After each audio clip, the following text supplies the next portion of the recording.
Hi, this is the Sony SRS-XB43 Bluetooth speaker, and in this video I would like to show you what you can do if you have any connectivity or charging problem with this speaker.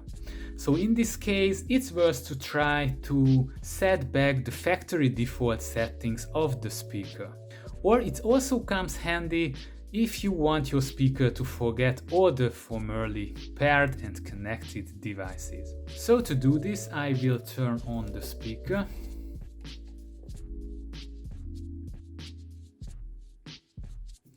Okay, and when it's turned on, we have to press the Bluetooth button and the volume down buttons simultaneously for around 5 seconds till the speaker turns off.